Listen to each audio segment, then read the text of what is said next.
Shalom. Shalom. Di nama Tuhan, kita akan kembali bersama-sama beribadah di minggu ketiga di bulan Oktober ini. Kita bersyukur oleh karena campur tangan Tuhan, penyertaan Tuhan, kita bisa kembali, kita masih ada, semua karena anugerah dan kasih Tuhan. Mari kita sama-sama angkat pujian. Hanya Engkau juru selamatku, hanya Yesus satu-satunya juru selamat kita.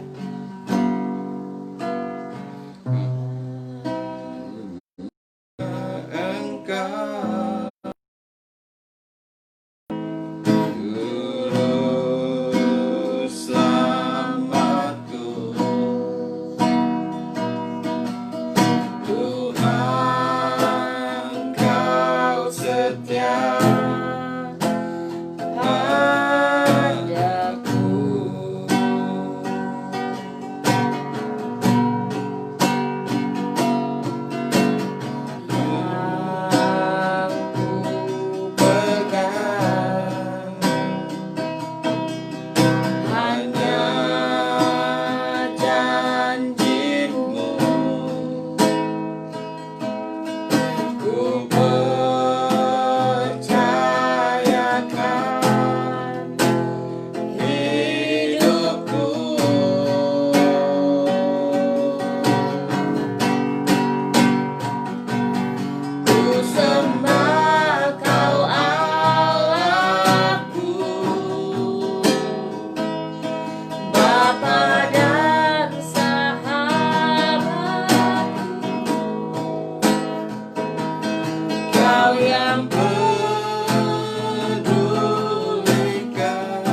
kekuatan kami. Yesus, Engkaulah jawaban bagi kami. Amin. Yesus, Engkau adalah solusi dalam hidup kami. Yesus, Engkau adalah juru selamat dalam hidup kami. Terima kasih Tuhan buat pagi hari ini. Kami tahu Tuhan, rencana-Mu indah bagi kami. Kami tahu Tuhan, rancangan-Mu yang terbaik dalam hidup kami. Kami tahu Tuhan, pagi ini kami beribadah oleh karena kekuatan dan kuasa dari Tuhan. Karena itu kami mau Tuhan, biarlah melalui ibadah ini kami dipenuhi dengan kuasa Roh Kudus-Mu.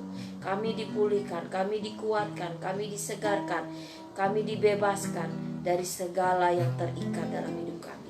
Karena itu Tuhan, biarlah Engkau berbicara melalui firman-Mu pagi hari ini. Pakai hamba-Mu yang akan menyampaikan. Dan memberkatilah setiap jemaat Tuhan yang mendengarkan. Amin. Dan memberkatilah setiap orang yang mungkin tidak kami kenal tapi mendengarkan siaran ini. Kami percaya Tuhan akan memberkati dimanapun mereka berada. Yang sakit Tuhan pulihkan, yang berbeban berat Tuhan beri kelegaan, yang mengalami sakit Tuhan pulih sembuhkan di dalam nama Yesus. Terima kasih Tuhan. Berbicaralah pagi hari ini bagi kami semua, untuk kami semakin kuat dipakai oleh Tuhan, untuk kami semakin kuat menjadi saksi Tuhan. Di dalam nama Yesus segala kegelapan kami patahkan di dalam nama Yesus. Haleluya. Amin. Kita akan bersama-sama mendengarkan firman Tuhan.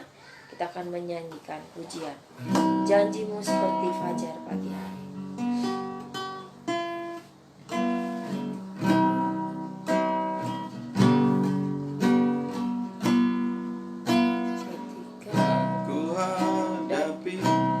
Kehidupan ini,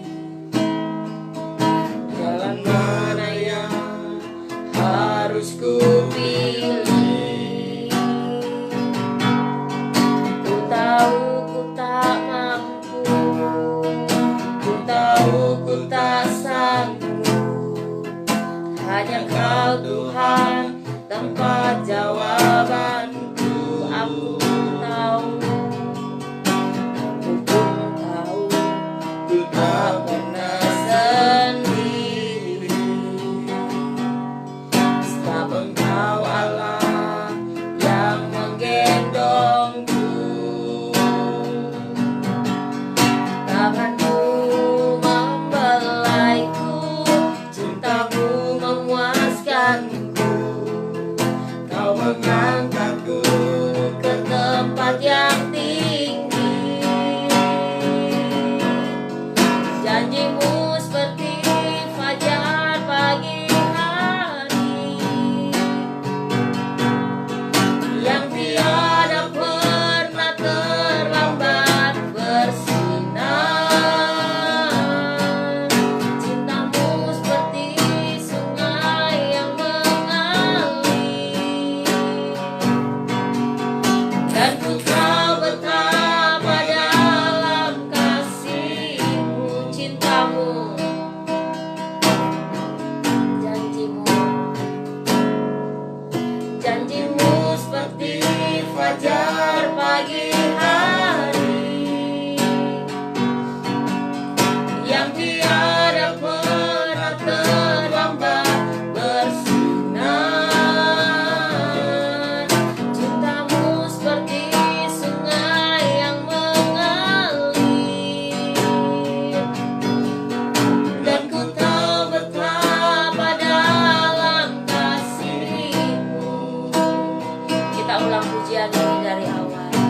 Ketika ku hadapi, ketika ku hadapi kehidupan ini, jalan mana yang harus ku pilih. Ku tahu ku tak mampu, ku tahu ku tak sanggup. Hanya Kau Tuhan tempat jawabanku. Aku pun tahu, Aku pun tahu kita pernah sendiri,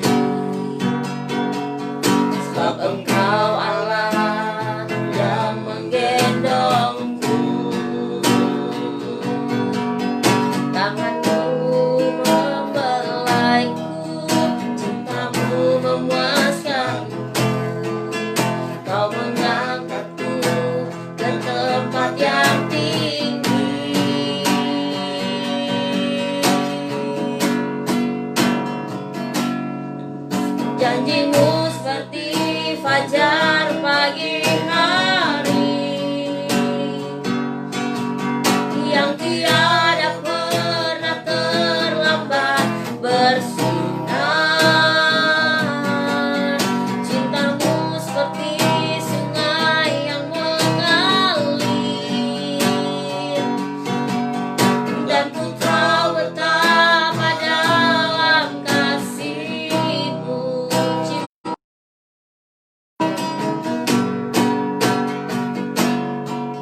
Janjimu seperti fajar pagi hari yang tiada pernah terlambat bersinar. Cintamu seperti sungai yang mengalir, Dan ku tahu betapa dalam kasih-Mu. dan ku tahu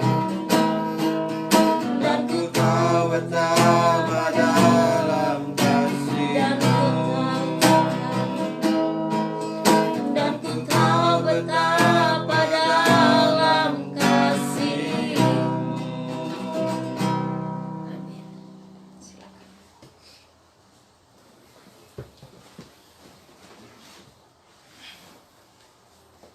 Puji Tuhan. Ya, kita berdoa. Bapa, kami mau sambut kebenaran firman-Mu. Berbicaralah, biarlah kebenaran menjadi bagian yang tertanam dalam hati kehidupan rohani kami, dan pulihkanlah kami sesuai dengan kehendak-Mu. Patahkan segala kegelapan yang ingin mengganggu, mencuri kebenaran. Kami ikat, kami tolak di dalam nama Yesus. Biarlah sungguh-sungguh kebenaran firman-Mu menjadi bagian yang kami miliki seumur hidup dan berbuah di dalam kehidupan kami. Dalam nama Yesus, sumber kebenaran, kami berdoa dan sambut kebenaran. Amin.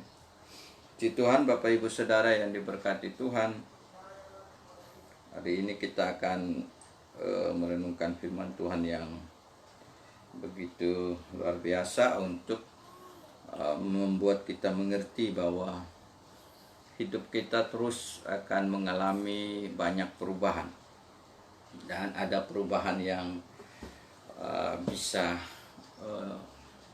normal, biasa saja, atau perubahan yang sesuai seperti pohon untuk bertumbuh. Dia mengalami perubahan terus dari yang kecil menjadi berdahan besar, tumbuh-tumbuh terus, dan akhirnya berubah-berubah terus dan menjadi pohon yang besar. Sama sayuran-sayuran juga sama, berubah-berubah. Artinya mengalami perubahan yang normal, yang biasa. Tapi sekarang kita sedang menghadapi perubahan yang sepertinya dipaksakan. Ya, dengan keadaan pandemik ini kita bisa melihat bagaimana perubahan yang kita alami sekarang ini adalah perubahan yang cepat dari akibat pandemik ini. Jadi seperti perubahan yang dipaksakan. Karena itu Bapak Ibu Saudara, lingkungan, budaya, ekonomi semua berubah. Terjadi dia mulai mengalami perubahan yang luar biasa. Dari yang biasanya berdekatan harus berjauhan, jaga jarak. Harusnya yang bisa salaman tidak gampang lagi untuk salaman, seperti dipaksakan. Dan di dalam Alkitab kita juga bisa lihat beberapa perubahan yang Tuhan paksakan untuk kita bisa berubah. Di dalam contoh-contoh di dalam Alkitab ini, salah satunya kita tahu bahwa di dalam Kisah 8 itu Tuhan mau kita hidup. Kisah 1 ayat 8 dikatakan, tetapi kamu akan menerima kuasa kalau Roh Kudus turun ke atas kamu, dan kamu akan menjadi saksiku di Yerusalem, Samaria, dan sampai ke ujung bumi. Kita tahu dengan kuasa Roh Kudus, perjalanan pekerjaan Tuhan itu begitu cepat. Dan Tuhan bekerja dengan luar biasa, tidak bisa dihambat. Semakin cepat, semakin luar biasa. Kita lihat di keadaan sekarang pun, karena Tuhan memberi kuasa yang begitu kuat, sehingga perjalanan penginjilan tetap sampai ke ujung bumi.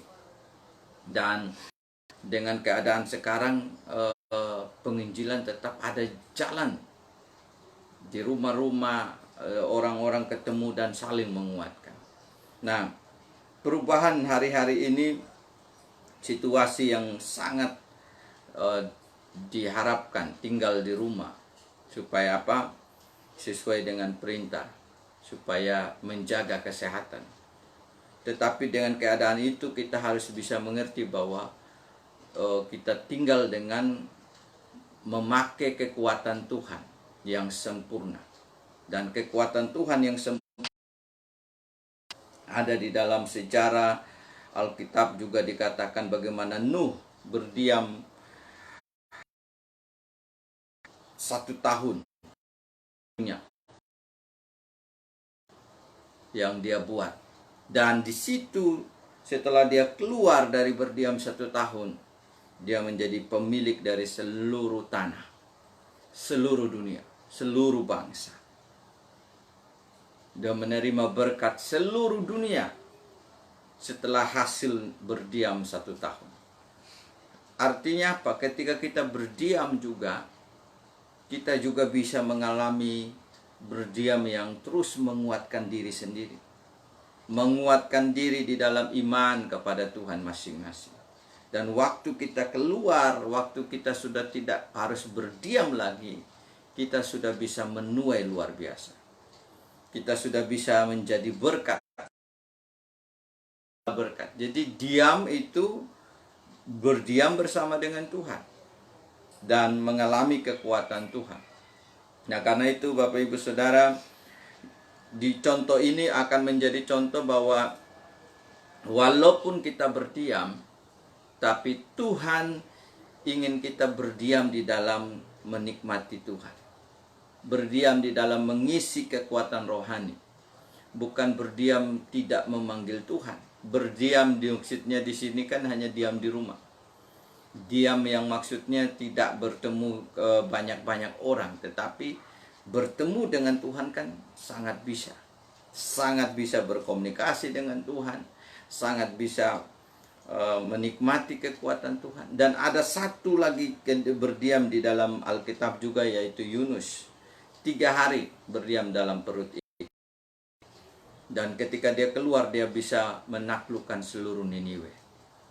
Dalam diamnya dia di perut ikan, dia berkomunikasi dengan Tuhan. Dia berdoa dengan Tuhan. Dan dia mengalami pemulihan rohani. Dipaksakan oleh Tuhan untuk mengalami perubahan. Hatinya tadi yang tidak mau melayani kota Niniwe, setelah dia berdiam 3 hari, dia menjadi orang yang memutuskan hati untuk kembali kepada Niniwe dan menyampaikan perintah Tuhan, firman Tuhan di sana, sehingga Niniwe diselamatkan. 120.000 orang menerima pengampunan dari Tuhan, dan Niniwe tidak jadi dihukum oleh sebab satu orang yang namanya Yunus sudah terhukum dalam 3 hari di dalam perut ikan. Karena dia sadar dia bisa menjadi berkat. Jadi berdiamnya Yunus adalah berdiam yang dipaksakan oleh Tuhan untuk dia melihat dirinya bahwa dia salah. Dia telah mengambil tindakan yang salah, melarikan diri dari tanggung jawab yang Tuhan beri. Melarikan diri dari apa yang Tuhan mau untuk menaklukkan Niniwe. Jadi ketika kita berdiam dengan keadaan sekarang, kita berdiam untuk menguatkan diri sendiri, menyadarkan diri sendiri, menanam kebenaran atas diri sendiri, dan berdiam dekat dengan orang-orang sekitar akan menolong, membantu mereka juga untuk mengenal. Dan nanti pada waktunya kita sudah menuai luar biasa. Karena itu apapun yang Tuhan paksakan kelihatannya itu adalah baik bagi kita tetap. Sepertinya bagi Yunus tidak baik di dalam perut ikan, tapi itu baik untuk dia sadar dan dia dipakai kembali oleh Tuhan. Jadi semua yang dipaksakan oleh Tuhan, kalau Tuhan yang izinkan, kalau Tuhan yang bekerja, itu berarti baik untuk kita. Dan kadang-kadang penginjilan itu kan tadi ada kuasa yang Tuhan curahkan. Di luar dari pemikiran kita, cara kita, nalar kita. Tiba-tiba Tuhan buka dengan cepat perjalanan penginjilan yang luar biasa. Siapa yang sangka bahwa Yunus hanya berkhotbah dengan beberapa kata saja Niniwe bisa bertobat. Hanya 8 kata kalau saya tidak salah. Bertobatlah karena lagi 40 hari Tuhan akan menghukum. Kalau saya nggak salah kata-kata itu. Dan di situ kita melihat bahwa Tuhan begitu bekerja luar biasa. Kita hanya melakukan bagian kecil, tapi Tuhan melakukan bagian yang terbesar. Menyelamatkan banyak orang itu adalah kekuatan Tuhan. Dan kita hanya ikut terlibat. Tetapi Tuhan yang memberi segalanya, kuasa. Nah, karena itu Yunus dan Nuh itu merupakan satu bagian dari kebenaran yang kita harus pegang. Kita harus menjadi contoh bagaimana Tuhan bekerja di tengah-tengah keadaan yang dipaksakan kelihatan. Tetapi itu demi pekerjaan Tuhan yang lebih besar. Keadaan sekarang akan menjadi keadaan yang kita akan mengingat bahwa akan diam untuk beberapa waktu, tetapi akan tetap menguatkan diri untuk waktu itu. Yang selanjutnya, Kisah 4 ayat 20. Setelah cuma kita tidak boleh diam untuk apa? Untuk memberitakan Injil. Kisah 4 ayat 20. Sebab tidak mungkin bagi kami untuk tidak berkata-kata tentang apa yang telah kami lihat dan yang telah kami dengar. Nah, ini waktu Petrus diperhadapkan dengan mahkamah agama dan mereka menyelarang supaya tidak menyampaikan nama Yesus. Kalau diam untuk tidak menyampaikan nama Yesus, ini yang salah. Justru kita diam untuk tetap memanggil nama Yesus. Diam di rumah. Tubuh boleh diam di rumah. Atau tubuh mungkin ada di atas tempat tidur rumah sakit. Tapi mulut, hati, pikiran tetap harus mengaku nama Yesus. Tetap harus memanggil nama Yesus. Karena disitulah kekuatan kita. Tetap mengumandangkan, memproklamasikan nama Yesus. Karena nama Yesuslah yang tidak mungkin kami diam. Dan kami tidak mungkin diam berkata-kata tentang apa yang kami telah lihat, Petrus bilang, dan yang kami telah dengar. Petrus 3,5 tahun berdiam dengan Yesus, berjalan dengan Yesus, melihat Yesus melakukan mujizat, melihat Yesus membangkitkan orang mati, melihat Yesus memberi makan 5.000 orang, melihat Yesus melakukan penginjilan di daerah-daerah, di desa-desa, di kota-kota. Tidak mungkin saya yang sudah saya lihat itu, saya dengar, saya alami, saya tidak berkata-kata. Terserah kalian mau larang, saya tidak akan berhenti. Kenapa? Karena Yesus, apa yang Yesus kerjakan, apa yang Yesus lakukan, itu adalah yang menyebabkan keselamatan bagi semua orang. Karena itu Petrus bilang dia tidak mungkin diam. Inilah yang saya maksudkan, bahwa kalau kita orang percaya, jangan pernah, kita yang sudah menerima keselamatan tidak mungkin diam atas keselamatan yang kita terima. Hanya kecuali kita telah menjadi sia-sia percaya. Tapi kalau kita sungguh-sungguh percaya, kita tidak akan diam atas apa yang kita percaya, yang kita terima. Karena itu menyelamatkan saya dan saya harus menyampaikan itu.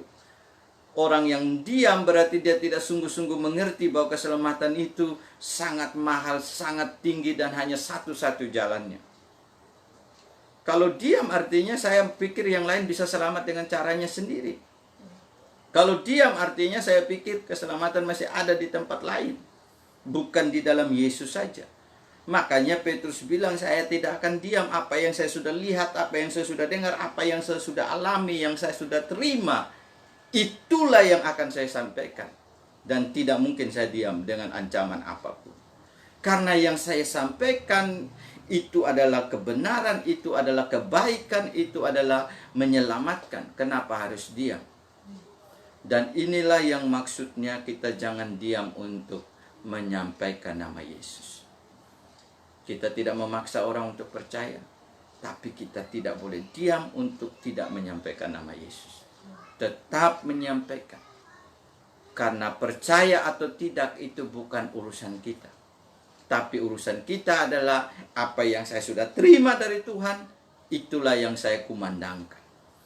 Apa yang saya sudah lihat dari Tuhan mengerjakan penyelamatan di kayu salib, itulah yang saya sampaikan. Dia bangkit, itulah yang saya sampaikan. Dia datang, dia mati, dia bangkit, dia naik ke sorga. Itu yang Petrus mau, tidak diam. Apa yang salah dengan menceritakan Yesus yang datang, mati, bangkit, naik ke sorga, kirim Roh Kudus? Apa yang menyakitkan ke orang? Apa yang membuat orang akan menderita dengan berita itu? Tidak ada yang salah, tidak ada yang menyakitkan sebenarnya. Itu adalah berita baik. Tadi kalau kita diam, artinya kita tidak mengerti. Saya sudah menerima yang paling tinggi. Berkat paling tinggi, kuasa paling tinggi. Semua yang paling tinggi. Karena itu Bapak Ibu Saudara, Kisah 4 ayat 20 ini akan menolong saya dan saudara. Jangan diam walaupun diancam. Karena itu adalah nilai tertinggi yang kita punya. Itulah berkat tertinggi. Terus apa yang saya mau sampaikan? Justru setan paling suka sampaikan yang lain. Yang ini Injilnya yang disuruh diam. Berita Injil lah yang tidak boleh disampaikan. Padahal tidak ada yang menyakitkan siapapun dengan berita Injil. Apa yang orang langsung mati kalau dengar berita Injil? Tidak ada, malah mereka mendapat hidup. Kenapa banyak yang melawan? Kenapa banyak yang jengkel dengan berita Injil? Menceritakan Yesus yang datang, yang mati, yang bangkit, yang naik ke surga, yang kirim Roh Kudus, yang menyelamat. Karena setan tahu inilah berita yang paling dia takuti. Inilah berita yang bisa membahayakan. Banyak miliknya diambil oleh Tuhan. Karena ketika orang dengar Injil, orang akan dengar dia sebenarnya adalah anak Tuhan yang harus menerima Tuhan dalam hati. Dia adalah anak Tuhan yang harus menerima jawaban juru selamat. Nah, karena itu saudara, kita lihat daerah-daerah banyak yang belum dengar Injil. Karena ada banyak orang percaya yang diam. Hari-hari ini kita sudah mau tahun 2020. Dan visi kita harus tercapai. Satu bawah satu. Cukup lama kita diam, tapi kita akan menuai jiwa pada akhirnya. Harus bisa. Gereja Hidup Baru, satu bawah satu tidak berat. Dan nanti ketika kita masuk di tahun 2021, kalau Tuhan izinkan, maka semua bisa membawa jiwa. Karena itu Bapak Ibu Saudara, sekarang apa yang kita perlu? Tabur terus kebenaran dalam diri. Yohanes 4 ayat 35, bukankah kamu mengatakan 4 bulan lagi tibalah musim menuai? Tetapi aku berkata kepadamu, lihatlah sekelilingmu dan pandanglah ladang yang sudah menguning dan matang untuk dituai. Kalau kita melihat masih lama menuai. Tapi kalau Tuhan melihat tuaian sudah ada. Sekarang tuailah. Begitu. Kalau kita yang lihat memang tidak ada tuaian kita lihat. Karena kita terbatas. Tapi Tuhan yang punya segala milik, Dia melihat semua sudah menguning. Dari dulu Tuhan sudah melihat ladang sudah menguning. Kenapa sudah menguning? Karena Tuhan sudah memberi Injilnya, keselamatan. Berarti setiap ladang sudah siap. Dengan berita Injil mereka bisa siap dituai. Kecuali Injil belum ada, kita bisa bilang susah menuai. Tapi penuaian itu sudah bisa terjadi karena Yesus sudah mengerjakan keselamatan. Karena itu Bapak Ibu Saudara, lebih lanjut apa yang perlu kita persiapkan di tengah-tengah kita diam? Harusnya kita tetap menyiapkan diri untuk membangun identitas yang kuat senantiasa. Identitas yang kuat itu di dalam 1 Korintus 3 ayat 1 Korintus 3 ayat 12. Entahkah orang membangun di atas dasar ini dengan emas, perak atau batu permata, kayu, rumput kering atau jerami. Sekali kelak pekerjaan masing-masing orang akan nampak, karena hari Tuhan akan menyatakannya. Sebab ia akan nampak dengan api, dan bagaimana pekerjaan masing-masing orang akan diuji oleh api itu. Jadi pekerjaan kita, di tengah-tengah kita berdiam, kita sebenarnya menyiapkan diri, membangun di atas Kristus. Dasar kehidupan kita adalah Kristus. Kita mau membangun kekuatan apa di atas dasar yang kuat itu. Kalau kita membangun sesuatu yang remeh, yang tidak ada berguna, nanti akan habis. Padahal kita punya dasar yang kuat, Kristus, tapi kita bangun yang asal-asal ke atas. Sebenarnya kita sudah punya kekuatan yang besar, kita membangun juga sesuatu yang mulia dari emas dan permata, yaitu kehidupan yang bisa menikmati kemuliaan abadi. Lebih lanjut dikatakan kita harus siapkan terus sampai penaburan. Kita harus menabur terus, menabur untuk menguatkan diri sendiri, menabur kebenaran, menabur firman untuk diri sendiri. Berdiam artinya untuk menarik kekuatan Tuhan, dan Tuhan yang bekerja menguatkan kita. Kita menanam kebenaran dari Tuhan. Perhatikan, kita harus bisa punya misi. Kita harus siap nantinya mengutus misi juga. Jadi daripada Tuhan yang paksakan, kita yang harus siap. Kadang-kadang kalau Tuhan paksakan, semua bisa jalan. Seperti waktu gereja mula-mula, mereka enak diam di Yerusalem. Padahal Tuhan harus suruh Yerusalem, Yudea, Samaria sampai ke ujung bumi. Akhirnya dipaksakan dengan apa? Diberi aniaya. Dan akhirnya mereka tersebar. Jadi kalau Tuhan memakai banyak cara untuk Injil itu bisa jalan. Tapi ini sekarang kok Tuhan paksa diam. Diam bukan berarti paksa untuk tidak jalan Injil. Injil tetap jalan. Dari rumah kita bisa menginjili juga. Berdoa, kita bisa lebih banyak berdoa jiwa-jiwa. Kita bisa juga menghubungi lewat internet yang Tuhan sudah izinkan, zaman begitu canggih supaya dipakai. Lebih banyak orang bisa dengar di seluruh dunia lewat satu siaran dari satu tempat. Karena itu tidak ada yang berhenti. Kita harus bisa mengalami kekuatan misi, bertolong-tolong menguatkan, dan akan terus bergerak sampai pintu-pintu penginjilan terbuka. Nah, karena itu sesuatu yang kelihatan dipaksakan oleh Tuhan, tapi sebenarnya itu untuk kebaikan kita. Dan Tuhan akan tetap bekerja. Kita siapkan diri untuk bisa lanjutkan. Ketika tadi Yunus dipaksakan 3 hari di perut ikan, dalam 3 hari dia berubah, dan 3 hari setelah diam, dia menyampaikan Injil, dan seluruh Niniwe diselamatkan. Kita bisa, Tuhan memaksakan sedikit keadaan kita, dan kita bisa mengalami kekuatan misi yang luar biasa. Mari persiapkan dan taburkanlah semuanya untuk misi. Kalau saudara punya hati misi, terus siapkan penaburan. Baik secara materi, bahkan diri sendiri terlibat di dalam misi. Amin. Biarlah apapun yang kelihatan dipaksakan oleh Tuhan, kelihatan berhenti, tetapi tidak, untuk menguatkan kita semua. Dan inilah firman Tuhan.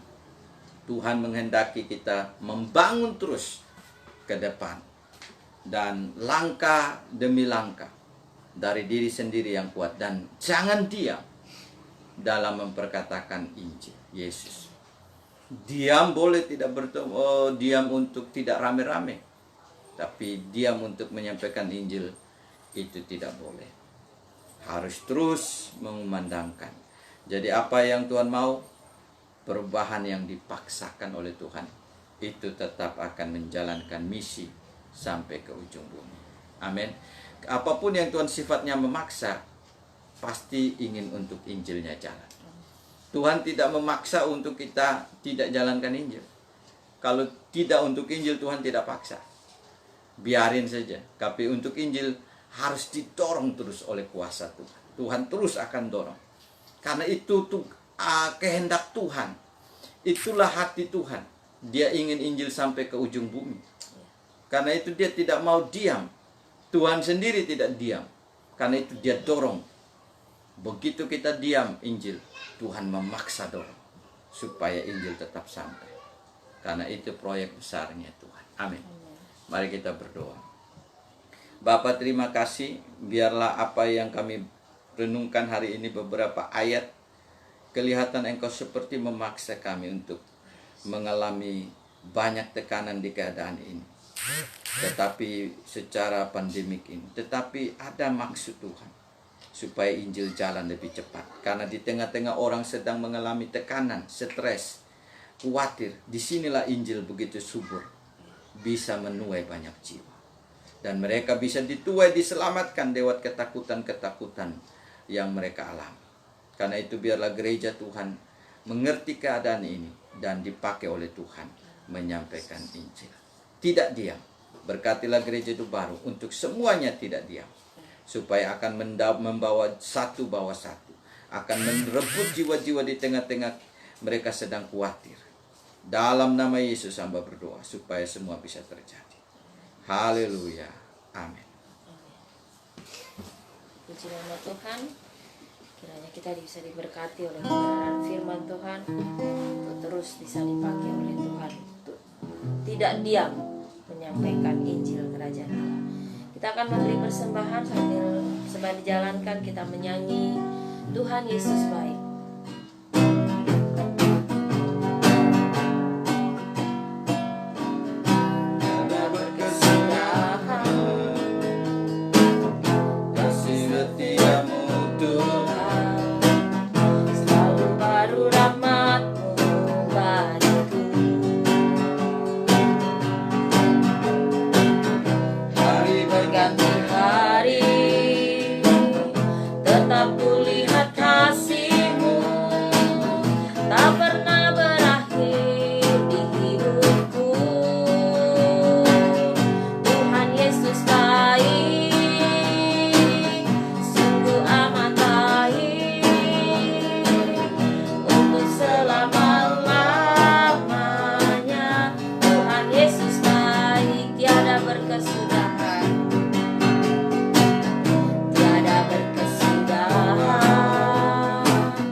Baik dalam hidup kami, selalu baik, amat baik, dan tetap baik dalam hidup kami. Terima kasih Tuhan buat pagi hari ini. Sebagai ungkapan syukur kami kepada Tuhan, kami memberi sebagian kecil yang Tuhan sudah beri kepada kami. Biarlah apa yang kami beri ini Tuhan menjadi persembahan yang berbau harum di hadapan-Mu, dan bisa dipakai oleh Tuhan untuk memperluas kerajaan Allah. Dan terlebih lagi sesuai firman-Mu pagi hari ini, pakailah hidup kami untuk tidak diam menyampaikan Injil Kerajaan Allah dimanapun, sekalipun dunia saat ini menyuruh kami untuk diam karena virus corona, tetapi hati, doa kami, pikiran kami, mulut kami tidak diam untuk selalu berdoa kepada jiwa-jiwa yang saat ini Tuhan izinkan boleh Tuhan berikan kepada kami. Dan Tuhan akan membuka segala pintu-pintu yang tertutup bagi kami untuk bisa menyampaikan Injil Kerajaan-Mu dan siap menuai yang Tuhan sudah siapkan bagi kami. Terima kasih Tuhan, di dalam nama-Mu kami mengucap syukur. Amin. Kita akan mengakhiri ibadah kita. Kita akan menyanyi satu pujian. Berkat kemurahan-Mu, Kau hiasi.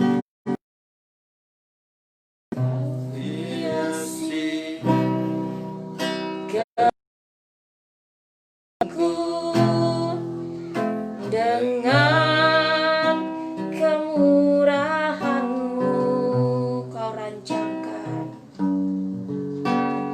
Kau rancangkan masa depanku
Bapa, Engkau sangat baik dan Engkau memberikan kami kebenaran bahwa apapun yang kelihatan bagi kami seperti terpaksa di tengah-tengah keadaan yang sulit bagaimanapun.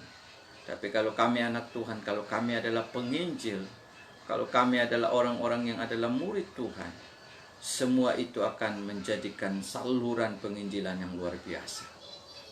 Dan hamba berdoa supaya semua jemaat gereja itu baru bisa terus dipakai oleh Tuhan, membawa jiwa-jiwa, bisa menuai jiwa-jiwa di tengah-tengah masa sulit seperti ini. Tetapi penuaian jiwa akan menjadi dimudahkan oleh Tuhan.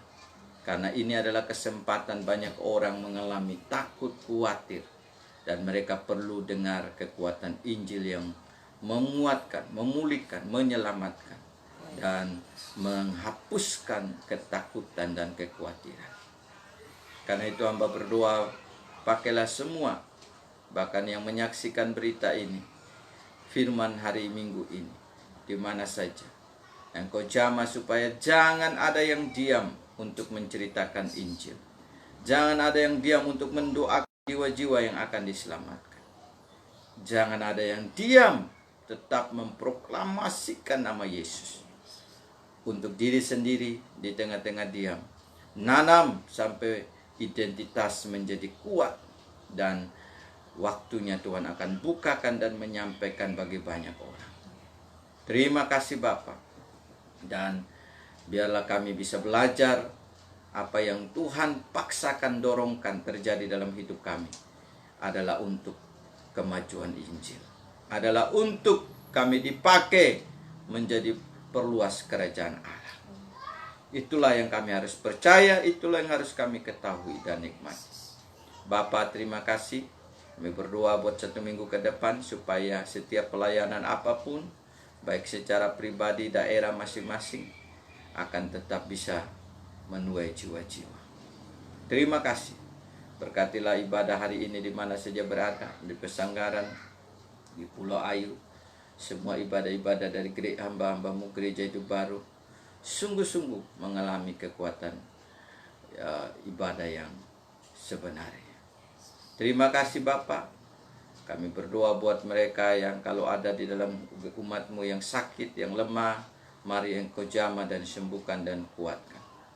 Karena Engkau adalah sumber jawaban kami. Kalau ada yang berkekurangan, mari Engkau cukupkan, Engkau pelihara. Terima kasih. Dan tetap kami menjadi berkat, menjadi saksi yang Tuhan pakai. Berpujilah Allah yang hidup. Kami berdoa buat Ibu Lucia, ibu dari Mike, supaya tetap mengalami kekuatan dari Tuhan. Terima kasih Bapak, kami bersyukur dan kami akhiri ibadah ini, dan kami percaya biarlah berkat Tuhan senantiasa turun atas kami. Tuhan Yesus memberkati dan melindungi kami. Tuhan Yesus menyinari kami dengan wajah-Nya dan memberi kami kasih karunia. Tuhan Yesus menghadapkan wajah-Nya kepada kami dan memberi kami damai sejahtera. Dan sesuai firman Tuhan pagi hari ini, kami hidup di dalam perubahan yang Tuhan berikan. Dan kami akan dipakai untuk tidak diam, memberitakan Injil yang kami sudah terima, yang sudah tertanam dalam hidup kami. Turunlah berkat ini atas kami semua, di dalam nama Tuhan Yesus Kristus. Amin. Salam, ibadah kita telah selesai, dan sampai jumpa ibadah minggu online jam 10 minggu depan lagi. Dan bagi Bapak Ibu Saudara yang ingin memberi persembahan, perpuluhan atau apa saja, ada nomor rekening tertulis di siaran langsung itu, BRI dan BCA, silakan bisa memberi di sana. Kiranya kita terus dipakai oleh Tuhan untuk menyatakan Injil Kerajaan Allah. Salam.